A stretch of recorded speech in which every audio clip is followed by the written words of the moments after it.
ನೋಡಿ ಪಾರ್ಟಿ ನಮ್ದು AICC observe ಮಾಡ್ತಿರುತ್ತೆ sir. ನಾನು ಅಂಥದ್ದು ಇದಿಲ್ಲ, ಬಟ್ ನನ್ನ ಗಮನಕ್ಕೆ ಪಕ್ಷ ವಿರೋಧಿ ಚಟುವಟಿಕೆ ಮಾಡಿರೋರನ್ನ ಪಕ್ಷ ಕ್ರಮ ತಗೊಂಡಿದೆ, ಸ್ಟೇಟ್ ಕಮಿಟಿ ಸಸ್ಪೆಂಡ್ ಮಾಡಿದೆ.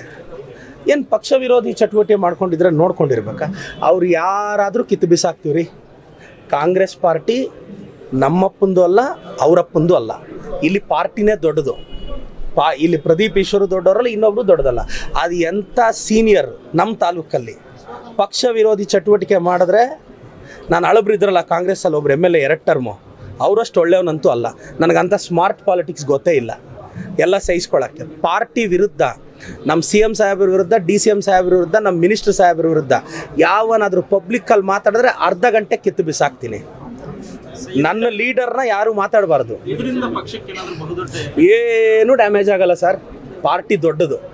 ಈ ಪಾರ್ಟಿ, ನಾನು ಹೇಳೋದು ಪಾರ್ಟಿ ಸಿಂಬಲ್ ದೊಡ್ಡದು ಸರ್. ಇದು ಕಾಂಗ್ರೆಸ್ ಭದ್ರಕೋಟೆ. ಈಗ ಕೆಲವರು ಪಕ್ಷ ವಿರೋಧಿ ಚಟುವಟಿಕೆ ಮಾಡಿದಾರಲ್ಲ, ಈಗ ಕೆಲವ್ರನ್ನ ಕಿತ್ತಾಕಿದ್ದೀವಿ, ನೆಕ್ಸ್ಟ್ ಕಿತ್ತಾಕ್ತೀವಲ್ವಾ? ಅವ್ನು ಯಾವನು ಮೊನ್ನೆನೂ ನಮಗೇನು ಕೆಲಸ ಮಾಡಿಲ್ಲ. ಕೆಲವ್ರು ಇವತ್ತು ಯಾರು ಗುಂಪು ಕಟ್ಕೊಂಡು ಆ ದುರ್ಗಾಶ್ರೀ ಗ್ರ್ಯಾಂಡ್ ಹತ್ರ ಮೀಟಿಂಗ್ ಮಾಡ್ತಾರಲ್ಲ ಅಯೋಗ್ಯರು, ಅವನೊಬ್ಬನು ಯಾವನು ಕೆಲಸ ಮಾಡದೇ ಇದ್ದಾಗಲೇ ನಮ್ಗೆ 77,000 ಓಟ್ ಬಂದಿರೋದು. ನನಗೆ ಭಾಳ ಖುಷಿ ಆಯಿತು. ಇವರೆಲ್ಲ ವಿರುದ್ಧ ಆದರೂ ನಮ್ಮ ಪಾರ್ಟಿಗೆ 77,000 ಓಟ್ ಇದೆ ಅಲ್ಲ ಅಂದರೆ ಈ ಅಯೋಗ್ಯ ಕೆಪಾಸಿಟಿ ಅಷ್ಟೇ ತಾನೇ. ಇವ್ರು ಇಲ್ಲದೇ ಇದ್ದರೂ ಕಾಂಗ್ರೆಸ್ಗೆ 77,000 ಓಟ್ ಬರುತ್ತೆ.